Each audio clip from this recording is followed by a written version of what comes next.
Donc, on regarde aujourd'hui des questions sur les diagrammes d'activité. Donc, les diagrammes d'activité, hein, on avait parlé que c'était une espèce d'amalgame des autres, fait qu'il n'y a pas beaucoup de nouveaux concepts. Hein. Le seul nouveau concept, c'est le principe de jeton. Hein. Donc, de savoir que quand on est en train d'avancer dans le diagramme, on est capable de faire plusieurs actions en même temps, d'exécuter plusieurs lettres en même temps.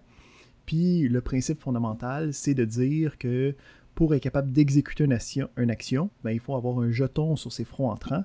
Puis une fois qu'il a fini d'exécuter l'action, il va déposer le jeton sur ses fronts sortants. Donc, ce principe-là, puis le principe que le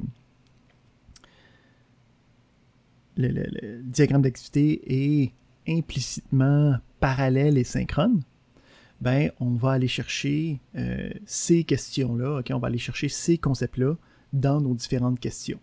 Donc, si on regarde les genres de questions qui vont être posées, on va commencer avec la question 1. Donc, on donne le diagramme d'activité suivant. Donc, on a deux actions, le A et le B. Chacun est relié à un nœud initial. Après ça, on a deux liens qui rentrent dans le C. Puis, on a le lien qui sort du C qui nous dit que c'est un nœud de fin d'activité. Donc, je te demande, avec ce diagramme-là, quelles sont les séries d'étapes possibles qui peuvent être exécutées? Donc, en gros, je te demande quels des 4 choix sont valides. Ça se peut qu'il y en ait plus qu'un qui soit valide. Okay? Parce que quand on exécute les différentes actions, ça se peut qu'il y en ait qui s'exécutent plus vite que d'autres. Donc, l'ordre n'est pas nécessairement défini. Donc, on va regarder comment est-ce qu'on peut regarder ce diagramme-là, puis dire est-ce que ça peut marcher ou pas avec les ordres donnés. Donc, si on regarde juste le diagramme, on ne regarde même pas encore les choix de réponse, on va juste regarder le diagramme, puis on va un peu déterminer qu'est-ce qui est possible avec ce diagramme-là. Okay? Donc, on va regarder comment les jetons vont s'avancer, se propager dans ce diagramme-là. Donc, quand on commence, hein, on a nos 2 points de départ. Donc, quand on a des nœuds initiales, des nœuds de départ, on va avoir des jetons qui vont automatiquement apparaître sur le front sortant du nœud initial. Donc, quand on commence notre diagramme, il va y avoir un jeton qui va apparaître juste avant le A, puis un jeton qui va apparaître juste avant le B. Ici, on a 2 nœuds initiales. Okay, ça fait en sorte que les deux comme émettent un jeton en même temps, mais on aurait très bien pu avoir juste un seul nœud, puis avoir 2 fronts sortants, donc 2 liens qui iraient vers A et B, puis il y aurait quand même eu un jeton sur chacun des fronts qui sortent du nœud initial. Okay, donc quand on a les nœuds initiales, c'est qu'on dit que quand on commence notre diagramme d'activité, il y a un jeton d'activité qui est émis, puis il y en a un pour chaque arête, chaque front sortant du nœud initial. Chaque ligne qui sort de notre nœud initial va avoir un petit jeton. Fait que là, on se retrouve avec un petit jeton en avant de A, un petit jeton en avant de B. Fait que là, ça veut dire que le A et le B, puisque chacun ont seulement un front entrant, donc seulement une arête qui rentre dans cette action-là, va être capable de prendre ce jeton-là puis de s'exécuter. Fait que ça veut dire que va pouvoir prendre le jeton, va pouvoir s'exécuter, puis va pouvoir réémettre le jeton une fois qu'il va avoir fini son exécution. Même principe de ce bord-là, il va prendre le jeton en rentrant dans B, il va s'exécuter, puis il va remettre le jeton pour que ça continue. Ensuite, on a le C. Le C, lui, a 2 arêtes, 2 fronts entrants. Donc, comment est-ce que ça marche quand on a plusieurs fronts rentrants? C'est qu'il faut que chacun des fronts entrants ait un jeton pour que l'action soit exécutée. Donc ici, il va falloir avoir un jeton sur cette partie-là, puis un jeton sur cette partie-là, pour qu'après ça, lui, le C consume les 2 jetons, les utilise. Okay? C'est comme une machine à sous, il faut que tu les remplisses toutes avant que ça marche. Puis, une fois qu'on a terminé le C, ben lui, il va émettre un jeton qui va se retrouver sur le nœud final de l'activité, qui va faire en sorte que l'activité s'arrête.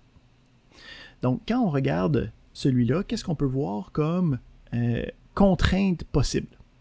Donc, ce que je peux voir comme contrainte principale, c'est que notre action C a besoin d'avoir 2 jetons qui vont venir de A et B. Donc, ce que je peux en déduire, okay, comme contrainte de ce diagramme-là, c'est que l'action C, faut qu'elle soit faite après l'action A et après l'action B. Donc, une fois que l'action A a été faite, puis une fois que l'action B a été faite, on peut faire l'action C.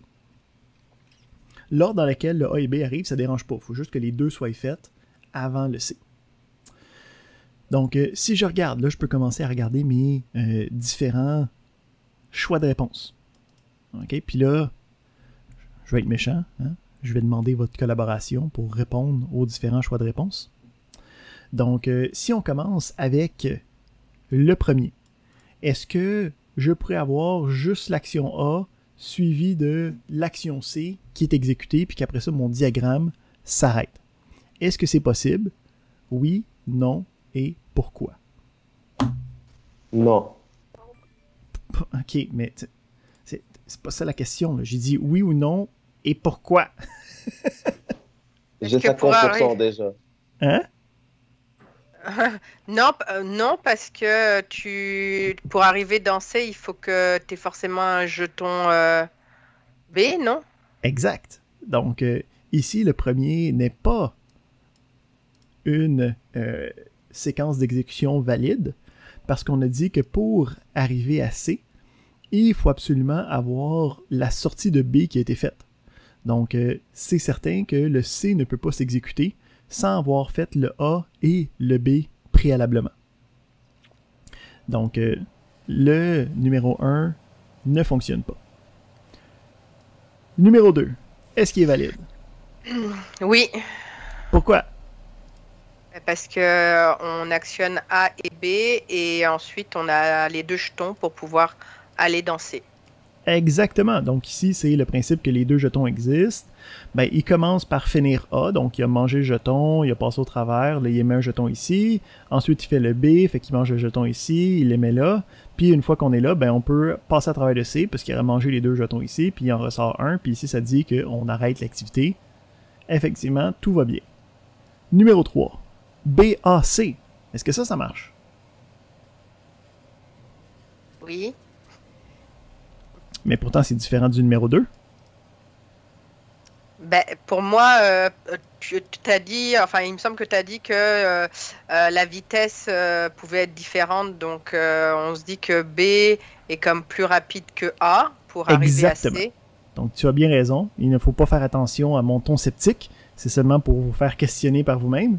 Le 3 est aussi valide que le 2. Hein, parce que ça se peut très bien. Tu vois, ça, c'était de la confiance.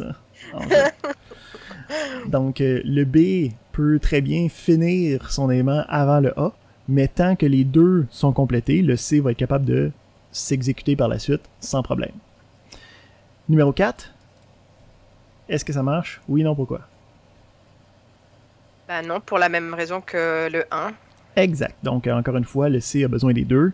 Ça ne marche pas si le A est jamais activé. Donc, le quatrième n'est pas non plus valide. J'ai une question. Oui. Parce que j'ai aussi le devoir sous les yeux, puis j'ai vu que dans les questions, on ne l'avait pas. Le symbole d'un rond avec une croix, ça veut dire quoi? C'est la fin du flux. Donc, dans une des questions, je vais revenir dessus sur s'il y avait cette fin-là, qu'est-ce que ça fait justement pour se préparer. Ok, c'est beau, merci. Donc, on continue. On a ensuite la question numéro 2. Donc, dans la question numéro 2, même genre de question, voici un diagramme d'activité, voici une série de séquences, lesquelles qui sont possibles durant l'exécution du dit diagramme. Fait qu'on va commencer encore une fois en regardant le diagramme lui-même, en inspectant un peu ses caractéristiques, voir qu'est-ce que ça implique chacune des choses. Puis après ça, on va regarder chacun des résultats possibles, puis on va se demander est-ce que ça marche ou pas. Donc, on commence ici, puis on a un nœud initial, parfait, fait qu'on va avoir un premier jeton qui va arriver ici, ça va passer à travers le A va émettre un jeton, donc ici, on a un nœud de parallélisation. Donc, le nœud de parallélisation, à quoi ça sert? C'est d'être capable de transformer un jeton en plusieurs. Donc, qu'est-ce qui va se passer? Oui?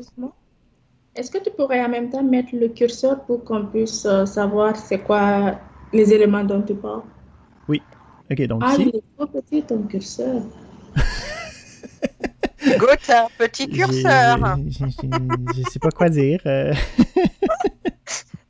C'est pas la taille, c'est ce que tu fais avec, là. Donc, ici, on va le faire aller vite. On va espérer que ça paraisse mieux. T'as comme ça. Est-ce que tu le veux plus? Je le vois. Quand je le fais aller vite, il devient plus gros. Fait qu'ici. OK. Donc, on a le nœud de parallélisation, donc qui va prendre le jeton puis qui va le multiplier. Fait que ça veut dire que quand il y a un jeton qui va sortir de A, il va en avoir un qui va apparaître à l'entrée de B puis à l'entrée de C. Fait qu'à partir de là, on voit que, bon, ça va être capable de prendre le jeton, le remettre, le faire envoyer à D, le remettre, ça va passer à travers le C, le remettre. Puis après ça, ici, hein? Ici, là, à la fin, là, ici, là. On a le nœud de synchronisation. Ah, mon Dieu, ok. Donc, le nœud de synchronisation, lui, en fait, c'est l'inverse. Lui, pour être capable d'avancer, il faut qu'il prenne plusieurs jetons, puis qu'il les consume tous pour être capable d'en sortir un à son tour.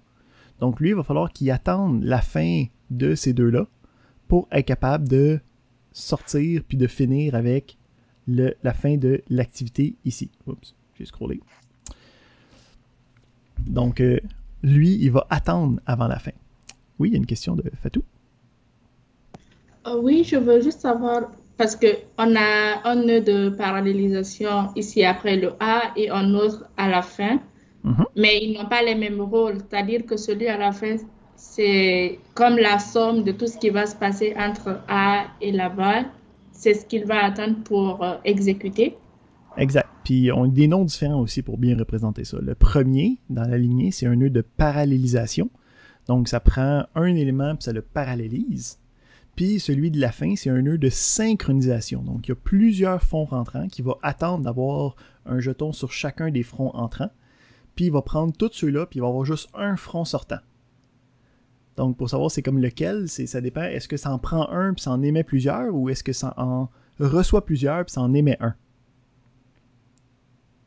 Est-ce que tu vois la distinction entre les deux? Oui, je vois, merci. Excellent. Donc, on a ces caractéristiques-là en tête. On va regarder les différentes séquences possibles, puis se demander est-ce que les séquences sont valides ou pas. Donc, on va commencer avec le classique alphabétique A, B, C, D. Est-ce qu'il est valide? Si oui, pourquoi et comment? Donc, les jetons, ils apparaîtraient où, à quel moment, et ainsi de suite. De quoi ça aurait de l'air? Y a-t-il quelqu'un qui veut se lancer là-dessus? Je vais mouiller. Oh yeah! Fait que, est-ce que ça marche? Ok, on a A, B, C, D. Fait que ici, qu'est-ce qui va se passer avec le A? T'sais, dans le sens, est-ce que cette partie-là est fonctionnelle? Fait qu'on commence. Hein? On commence, on vient au niveau du A. Exact, on a un premier jeton. Fait que de commencer avec le A, ça sonne comme une bonne affaire, tu sais. Oui, le A au début, c'est une bonne affaire. Il le faut toujours. Maintenant, à ce niveau-là, au niveau du deuxième, c'est quoi la flèche? Comment on l'appelle? Un arrête. Ok, au niveau du deuxième arrête, le A, il va être dispatché entre les deux. Exact, donc il va être dispatché aux deux. Hein? Donc les deux en même temps. Il va être dispatché aux deux en même temps, c'est-à-dire on aura A, soit on peut avoir A, B, D ou A, B, C. Effectivement, donc ici, le fait que, on a le A émet un jeton, fait qu'à partir de là, puisque le jeton va être multiplié, va aller à B, va aller à C, ben après le A, on peut avoir soit B, soit C. Hein? Oui. Parce qu'on a dit encore une fois que la temporalité de la chose n'était pas garantie, fait qu'on ne sait pas lequel des deux va être dans la liste. Fait que ça se peut très bien qu'on aille le B, que le jeton arrive là, qu'on aille le C, que le jeton arrive là, fait que on voit ici que jusqu'à date, ça va bien. Oui. Mais là, Oui. Je continue? Oh oui, oui, vas-y, vas-y. Ok. Ça allait En très fait, bien. ce que je veux dire, là, jusqu'au niveau du C, c'est bon. On peut Mhm, avoir B comme on peut avoir C, ça dépend. Mais juste que là, quand on a B, ce qui doit suivre normalement, c'est D. mhm. Ben, ici, il faut faire attention justement du fait que les jetons sont complètement asynchrones. OK? Donc, quand je commence avec le A, il y a un jeton qui est rendu ici, il y a un jeton qui est rendu ici, les deux s'exécutent. Je sais pas quand est-ce qu'un des deux va avoir fini. OK? Fait que ça se peut que je finisse le B en premier, puis la version qui commence le D, mais que pendant ce temps-là, ils finissent le C. Mhm. Fait que cet ordre-là n'est pas problématique. OK. OK? Parce que c'est vraiment juste, est-ce que le jeton il a le droit de continuer à ce moment-là précis? Oui ou non? Mhm. Fait que dire que pendant que je suis en train de faire le B, il y a une partie du C qui s'est faite. Quand j'ai fini le B, il a commencé le D, mais il a tout de suite fini le C. Fait que ça fait en sorte que il a fini en premier, il a fini B en deuxième, il a fini C en troisième, puis après ça, il a fini D. OK. Fait que, L'essentiel est que après, c'est-à-dire qu'on peut avoir soit A, B, D, C ou A, B, C, D. Ça dépend. exactement. Donc, ça Ah, ne dérange pas l'ordre temporel, hein, tant que l'ordre séquentiel est respecté. Tu sais, OK. comme on n'a pas le choix de commencer avec A parce que notre premier jeton passe par là. Après ça, nos jetons s'en vont soit dans B, soit dans C. Fait que c'est sûr que cette séquence-là doit être suivie. Après ça, après le B, le D, il faut qu'il soit après le B. T'sais. On n'a pas le choix. OK. Fait que tous ceux-là, tant que tout ça c'est répondu, on est correct. Fait que A, B, C, D, C'est complètement correct. valide. Oui. Puis, comme tu l'as dit, A, B, D, C est aussi valide. Hein, parce qu'on peut commencer, puis on dit le A, on fait la branche d'au-dessus. Ici, ça bloque, hein, au nœud de synchronisation, par exemple. Le nœud de synchronisation, on a dit que quand on arrive là, on attend d'avoir tous les jetons. Fait que faut absolument avoir le B et le D de fait avant d'être capable de... faut avoir le B, le D, le C de fait avant de pouvoir terminer notre diagramme. OK. Et le 3 aussi, je dirais qu'il est valide parce qu'on a A, C, B, D. Le B, il vient avant le D. Donc Exact. Et le A vient avant tout, donc c'est correct. Exact aussi. Si on regarde le quatrième, est-ce qu'il est bon? Le quatrième, je dirais pas qu'il est bon parce que il faut forcément qu'on ait un C. Exact. Donc, le nœud de synchronisation nous demande d'avoir fait le C pour être capable de sortir de là. Ouais. Celui-là, effectivement, c'est pas bon. Puis, Et le 5 plus. Même principe à l'inverse. Hein? On peut avoir le B et le D. On peut pas juste avoir le C. Donc, quand on a le nœud de synchronisation, il faut absolument avoir toutes les branches qui sont activées. C'est pas comme si ça passait juste d'un bord. Ah. Donc, les 3 premiers sont bons, mais pas les 2 derniers. J'ai une question. Oui. Si après le nœud de synchronisation, on avait par exemple, attends, A, B, C, D, E, un E. Oui. Et ensuite la fin d'activité, le point de fin d'activité. Là, on serait, pour arriver à F, on serait obligé d'attendre A, B, C, D. Exactement. Donc, il faudrait absolument que ce soit après le D puis après le C, parce que c'est seulement après ces deux-là qu'on aurait, ici, Marjorie a dit, si on avait un E, ici, là, entre mon arrêt de synchronisation puis ma fin d'activité, je rajoute une activité qui s'appelle E, là. Le E, il pourrait aller où? Ben, seulement après l'activation de D puis seulement après l'activation de C, qui est dans notre cas toujours à la fin de notre séquence. Est-ce que ça répond à ta question? Ouais, c'est super, merci. Excellent. Question numéro 3. Donc, question numéro 3, on regarde le principe de gestion d'exception. Hein? Donc, on avait vu 2 types de gestion d'exception. On avait vu le premier qui est présenté ici. Donc, lui, c'est un gestionnaire d'exception. Donc, le gestionnaire d'exception, comment ça marche? C'est qu'on a la petite foudre, la petite flèche cassée, okay, qui nous dit que quand je suis en train de faire le A, j'ai le droit d'aller faire l'exception, quand j'ai un événement d'exception, je m'en vais aller faire l'action B, puis après ça, je vais revenir puis continuer mon chemin normalement. OK? Donc, quand on a juste d'une action la petite flèche, hein, c'est indicatif que l'exception va être gérée, puis je vais continuer normalement mon flux de contrôle, okay, mon flux d'exécution. Puis, on a un deuxième type d'exception qui va être les zones interruptibles, hein, ceux-là qui ont des pointillés autour. Puis celui-là, la différence, c'est que quand on a l'événement d'exception, tout ce qui était à l'intérieur de la petite zone arrête complètement. Puis on prend un nouveau chemin dans une nouvelle direction avec des nouveaux jetons dans le chemin de l'exception. Donc ici, on a un petit diagramme d'activité avec une exception. Donc on regarde ici les différents éléments possibles. Donc on peut aller de A, ça dit A à C directement, de A à B à C, puis A, B. Donc, dans celui-là, j'ai tous les différents éléments, quels seraient possibles, puis lesquels seraient impossibles.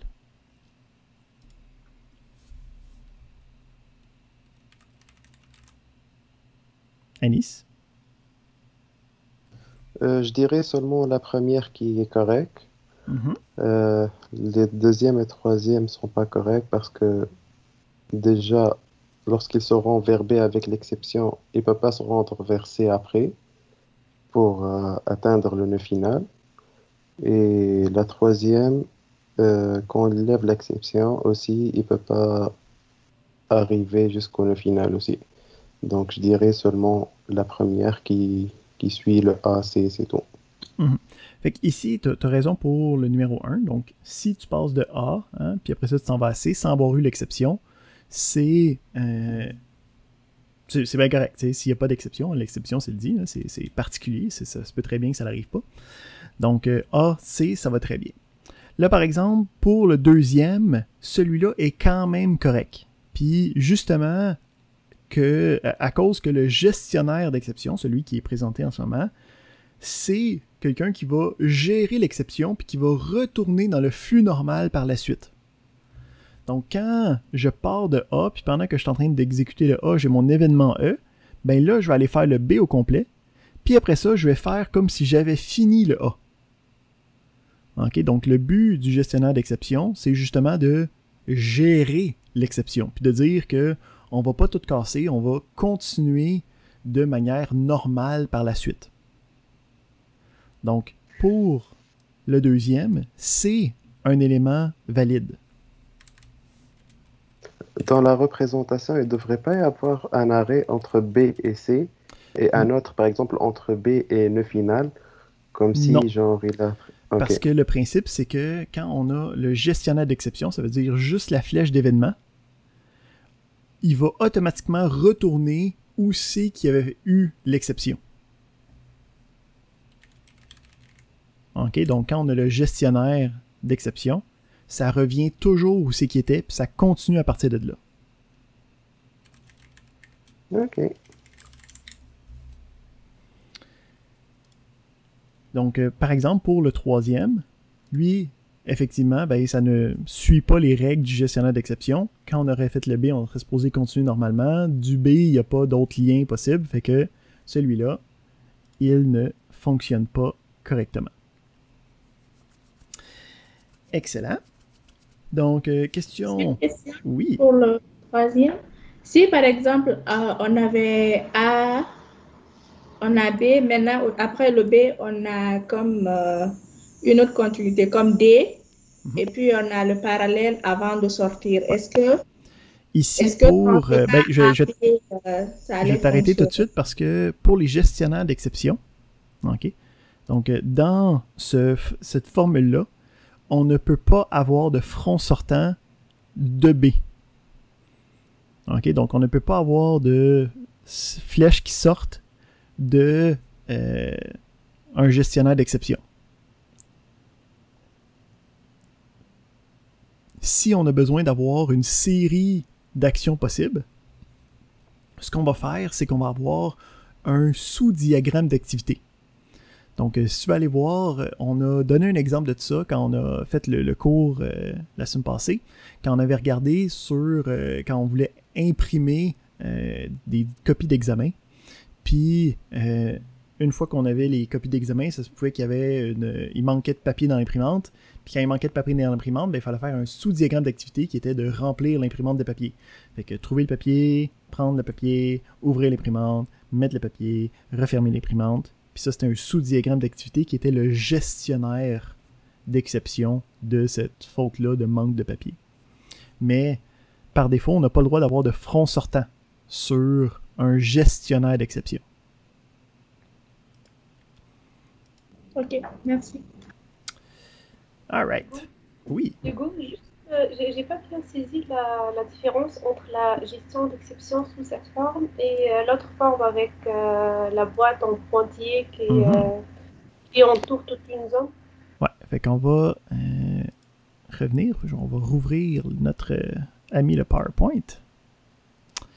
Pour aller revoir ça.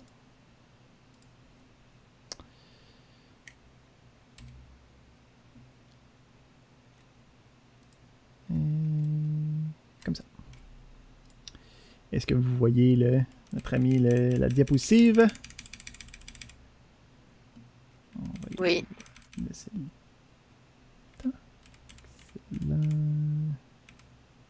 Parfait. Fait que on a ici un exemple du gestionnaire d'exception. Okay? On voit ici l'exemple gestionnaire d'exception. J'ai pas cliqué trop vite, là. J'espère que tout le monde le voit bien. Donc, on a ici deux exceptions possibles. Hein? Donc, si on veut imprimer une série d'examens, puis si on a un problème durant l'impression d'une copie, soit qu'on a un paper jam, soit qu'on a un paper tray empty, donc soit que nos feuilles sont pognées dans l'imprimante, ou sinon il n'y a plus de feuilles blanches. Donc, c'est des événements qui sont traitables immédiatement. Ça veut dire que ça n'arrête pas qu'est-ce que je suis en train de faire.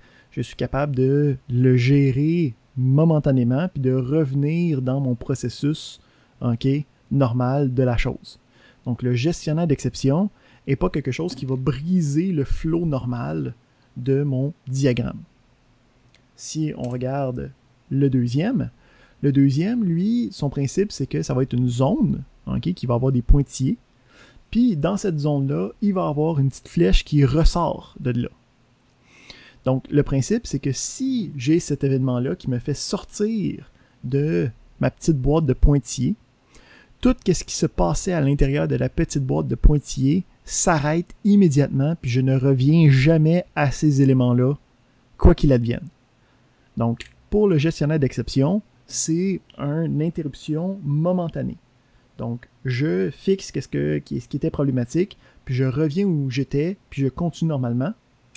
Dans les régions d'activité interruptible, c'est OK, il y a quelque chose de fondamentalement cassé, je sors d'ici puis je prends un autre track d'exécution.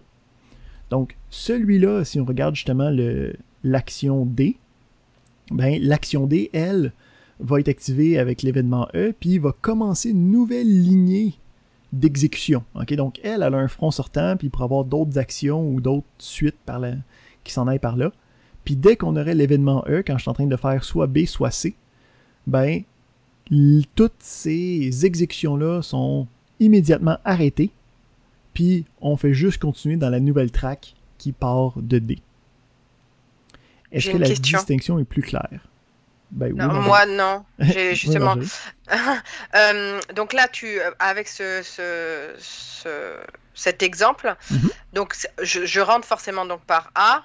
Ensuite, j'arrive dans le petit truc à pointiller et je peux aller juste directement à E et sortir. Ben, le principe, c'est que, admettons que tout va bien. OK? Ouais. Quand tout va bien, je commence dans A, je continue dans B, je continue dans C, puis je termine mon diagramme d'activité. Fait que quand il n'y a pas de problème, ça fait juste la suite normale. OK, ouais, c'est bon ça.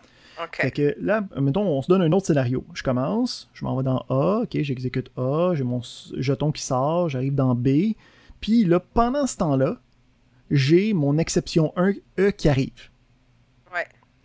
ben qu'est-ce qui va se passer, c'est que l'exécution puis le jeton qui est dans B en ce moment, il va être supprimé. OK? Donc, je ne pourrai pas continuer cette lignée-là. Puis, il y a un nouveau jeton qui va apparaître à D. D'accord, mais qui passe par E. Exactement. Ça n'a rien à voir. Oui, OK. Fait que c'est comme la petite zone, c'est comme s'il y a un petit éclair qui sort de la zone, c'est que quand il y a quelque chose qui passe par là, tout ce qui est à l'intérieur de la boîte s'éteint. T'sais. Donc, tu es quand même obligé d'arriver dans B. Oui, c'est ça. L'événement peut seulement arriver pendant que les autres sont en train d'être exécutés. OK, il y aurait que C finalement qui pourrait ne pas être exécuté. B pourrait l'être et arrêter. Possiblement à moitié, là, tu sais, aussi. Là, à moitié, ouais, c'est bon. OK, merci. Sinon, je sais pas c'est qui avait posé la question initiale. Je vais assumer que ça va bien. Amen. Ouais. C'est bon.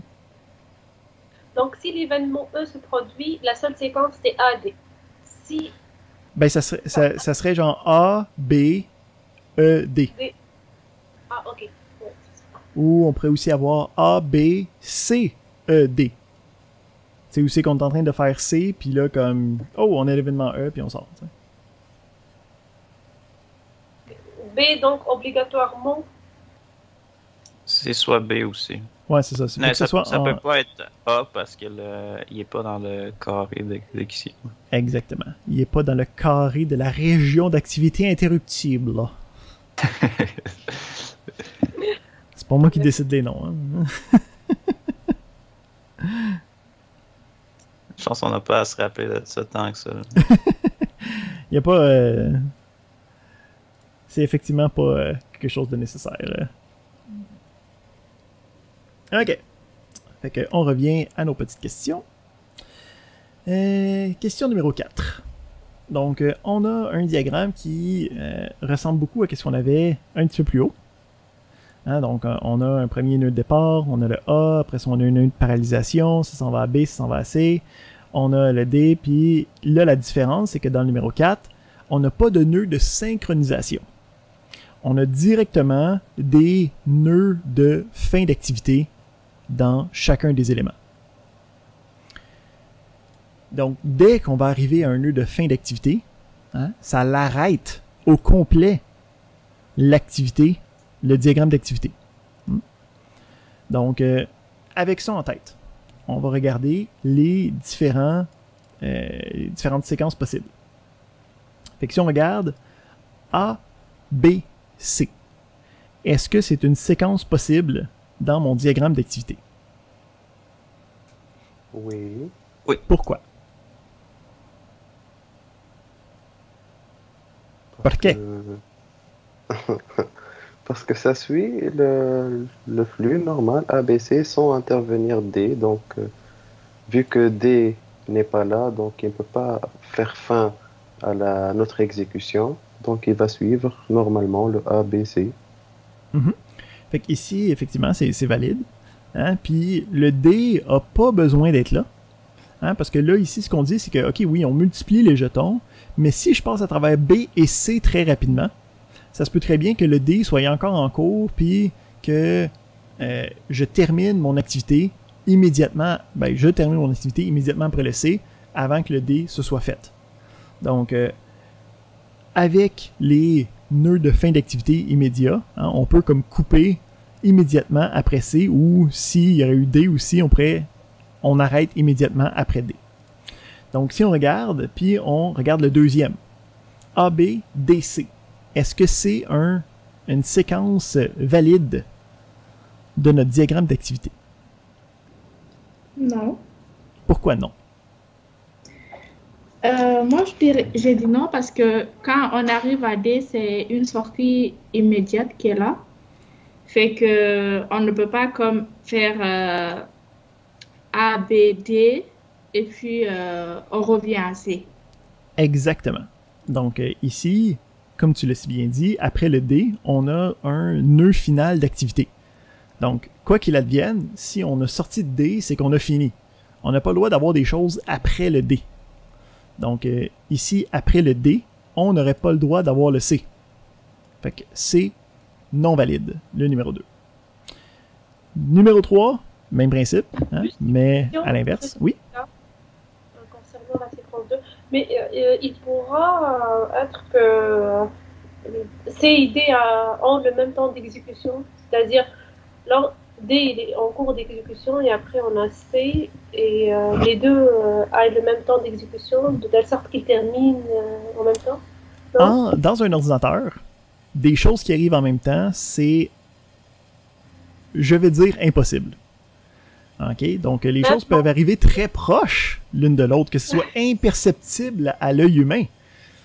Mais c'est pour ça qu'on fait parallélisation. Ben ici, dans un ordinateur, quand on parle de parallélisation, c'est de switcher rapidement d'un à l'autre la tâche. OK? Donc, un ordinateur est... les ressources de sorte que les deux travaillent en même temps sans affecter... Mais ça, c'est dans... Il y a... Dans les systèmes informatiques, OK, il n'y a pas rien qui peut arriver en même temps, de manière où c'est que ça casse les choses. Là, ici, il y a un astérix, là, où c'est que dans la parallélisation de processus, des fois, il y a des choses, mais même là, le gestionnaire, lui, va décider de regarder l'un ou l'autre avant, puis même s'ils finissent en même temps, il y en a un qui va décider d'être avant l'autre. D'accord. Fait qu'il y a pas de possibilité de dire « ça finit en même temps ». C'est pas quelque chose qui est... qui se passe. On a toujours un qui va être décidé avant l'autre. Fait que ces genres de diagrammes-là sont donc impossibles. Okay? Parce que, en plus de ça, le diagramme, lui, se veut pas une... veut couper les coins ronds, puis lui, il dit que la passation du jeton, en plus de ça, est dans un temps... qui n'existe pas. Fait que dès que tu aurais fini le C, ça sortirait. Puis puisqu'il y a comme un choix qu'il faut qu'il soit fait, t'as pas le droit de dire ça finit en même temps. C'est pas mal ça. Parfait. Fait que 2 et 3, ça marchait pas. Si on regarde le numéro 4, est-ce que lui est possible?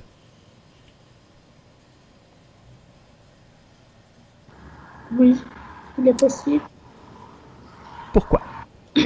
Parce qu'on peut faire A, B, D et arriver à D, on sort. Parce qu'il y a le truc de sortie ici. Exact. Donc, tu sais, dans les différentes séquences, dans les contraintes des séquences, on commence par le A, ça sera bien. On a la parallélisation du jeton, donc on en a un à B, on en a un à D. Fait que le B se termine. C'est correct, il pourrait passer à C ensuite, mais le D se finit, puis on termine immédiatement par la suite. Fait que c'est très possible d'avoir le A, B, D. Donc, le numéro 4 est possible, il est valide. Numéro 5. Est-ce qu'il est possible, est-ce qu'il est valide? Yep. Pourquoi? A, D, puis ça fait juste aller d'un point à l'autre sans interruption. Exact. Ben ici, c'est... même s'il n'y a pas d'interruption, le B et le D vont se faire simultanément. C'est juste que le D se termine avant, puis termine immédiatement l'activité, pendant que lui sera en train d'être exécuté, sûrement. Donc, le 5 aussi est possible. Si je voulais avoir un diagramme qui n'est pas aussi schlack, ok, on arrête, je pourrais utiliser un nœud de fin de flux. Hein? Donc, on a deux nœuds de fin. On a le nœud de fin d'activité, qui est celui avec les doubles cercles. Puis, on a le nœud de fin de flux. Donc, Marjorie, écoute, là, c'est la question que tu posais tantôt. Les nœuds de fin de flux, c'est celui avec... Je lève mon bras, tiens, comme ça, avec un X dedans. Ok, je travaille fort là, pour faire les X. Donc, le rond avec le X, c'est le nœud de fin de flux. Donc, lui, ce qu'il va dire, c'est que il va manger le jeton qui arrive jusqu'à lui, mais il ne va pas terminer l'activité au complet. Donc, si on avait ici deux nœuds de flux, de fin de flux à la place, qu'est-ce que ça changerait dans nos réponses? Toutes sont bonnes. Exactement. Donc, ici, avec le nœud de fin de flux, si on remplaçait notre question numéro 4, là, donc on est hypothétique, question numéro 4 hypothétique, on a des nœuds de fin de flux à la place, ben, dans ce cas-là, le 2 et le 3 sont aussi valides. Hein? Ben, en fait, on va revenir là, que tout est possible, ils sont tous bons. Parce que le 2 et le 3 deviennent valides, hein, parce que ça dit qu'une fois qu'on a fini le C, c'est correct, mais après ça, on passerait à D. Mais là, ça fait en sorte, en fait, que les autres ne deviennent plus valides. Parce que l'activité, il faut qu'elle se termine. Il faut que tout avoir passé les différents éléments. Donc, si on avait des nœuds de fin de flux, même si on arrive à C, ça veut dire qu'il faut continuer et faire le reste. Ça veut dire que celui-là, n'ayant pas le D, ça marche pas, parce qu'à un moment donné, le D, il va se terminer. Même principe pour ceux deux-là, il manquerait le C à l'intérieur. OK? Donc, si on avait des nœuds de fin de flux, en fait, ça l'inverse les réponses. Mais en fait, le nœud de fin de flux est valide seulement si c'est... si par exemple, si c'était à la place du D, là, on avait un nœud de fin de flux. Ben, c'est dur à dire. Non, mais si par exemple on disait ABC, c'est correct parce que, entre guillemets, D peut être très lent et ne pas avoir été entamé, c'est ça? Ouais. Mais okay. Ça fait que le principe, là ici, je donnais l'exemple que les deux seraient des nœuds de fin de flux. Tu sais. Ah oui, mais oui, ça c'est se peut ça. qu'il y en a juste un des deux, tu sais, puis là, ça change encore une fois de comment ça... Mais donc, les nœuds de fin de flux, finalement... c'est juste des terminaisons, mais qui n'arrêtent pas l'activité. Qui n'arrêtent pas l'activité. Mais tu n'es pas obligé d'avoir un nœud de fin d'activité? Si tu as juste des nœuds de fin de flux, ok, tu peux aussi dire que quand tu n'as plus de jetons dans ton système, ton activité est terminée. Ok. C'est bon, merci. Donc, à ce niveau-là, si on a des nœuds de fin de flux, on peut avoir la combinaison A, B, C après D. On peut avoir A, D, B, C. On peut avoir A, D, D et C. C'est ça? Ben, je pense que dans le dernier, tu as dit 2 fois D, là, mais autrement, c'était des bonnes et séquences valides. Parfait. Merci. Excellent.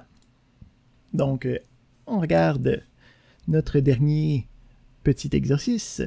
Donc, question numéro 5, on a un nœud de décision. Donc, le nœud de décision, c'est utile parce que ce qu'il faut comprendre aussi, un autre point important, c'est que quand on travaille avec les diagrammes d'activité, les diagrammes d'activité sont implicitement parallèles et implicitement synchrones. Ça veut dire que ici, le nœud de parallélisation, j'aurais pas été obligé de le mettre. Si j'avais directement une flèche qui sort de A qui allait vers B, puis une autre flèche qui sort de A puis qui s'en va à D, ça aurait fait la même chose que d'avoir le nœud de parallélisation. Donc, par défaut, si on a plusieurs fronts sortants, c'est qu'ils seront parallèles. Et si on a plusieurs fronts entrants, comme on avait fait dans la question 1, ils sont implicitement synchrones. Ça veut dire qu'il faut avoir un jeton sur chaque pour que ça marche. Donc ici, on aurait pu avoir un nœud de synchronisation, ça aurait fait comme la même chose, mais c'est implicite dans les diagrammes d'activité. OK? Fait qu'il faut toujours se rappeler de ça, que la synchronisation puis la parallélisation est implicite. S'il y a plusieurs affaires qui rentrent ou plusieurs affaires qui sortent, c'est automatiquement parallèle ou synchrone. Fait que si on veut avoir quelque chose qui s'en va d'un bord ou de l'autre, hein, qu'on n'a pas de multiplication de jetons, il faut utiliser le nœud de décision. Hein, donc le nœud de décision, lui, va nous permettre de dire soit qu'il va d'un bord, soit qu'il va de l'autre. Puis ici, en passant, on a une exception à la synchronisation implicite, c'est pour le nœud de fin d'activité. Dès qu'on a un jeton sur un nœud de fin d'activité, lui, ça arrête tout. Okay? Il n'y a pas besoin d'en avoir plusieurs. Fait que, on a ce prémisse-là, on a un nœud de décision, on aurait ici 2 conditions de garde. On ne dit pas c'est quoi les conditions de garde, on dit juste que ça peut être l'un ou l'autre. Puis on a, encore une fois, les différentes séquences possibles. Puis je te demande lesquelles sont valides à l'intérieur de ça. Qu'est-ce que vous pouvez me répondre par rapport à les différentes séquences possibles? Bon, avant de répondre, j'ai une question. Allons-y. Pour qu'on puisse avoir, par exemple, un B, est-ce que sur un des chemins, est-ce qu'il est obligé d'être fini? Ou est-ce que ça peut être quelque chose qui est en cours? Les lettres, c'est marqué quand c'est fini, habituellement. Quand c'est fini, d'accord, ok, merci. Fait que lesquels sont possibles dans celui-ci?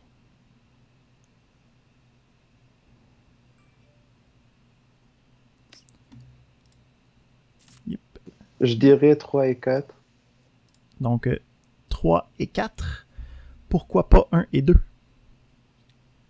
Parce que c'est un nœud de décision, donc normalement, il va choisir un chemin, soit le B, soit le C. Donc, je dirais soit AB, soit AC. Exactement. Donc, ici, le principe, c'est que le nœud de décision va prendre un jeton, puis il ne va pas le dédoubler. Le nœud de décision, c'est justement pour décider quelle branche je vais choisir. Donc, soit qu'il va aller vers le haut, puis qu'il va aller vers le B, soit qu'il va aller vers le bas, qu'il va aller vers le C. Ça veut donc dire que ces deux-là, où c'est que tu as le B et le C, c'est impossible. Okay? Parce que le nœud de décision, il prend un des deux. Il ne peut pas prendre les deux. Donc, c'est soit le B, soit le C, puis à partir de là, une fois qu'il a fini ceux-là, il va terminer à l'intérieur. Donc, pour ceux-là, c'est le 3 et le 4 qui sont des bonnes réponses.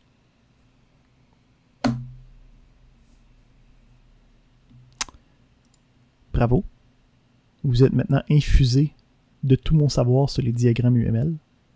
Félicitations.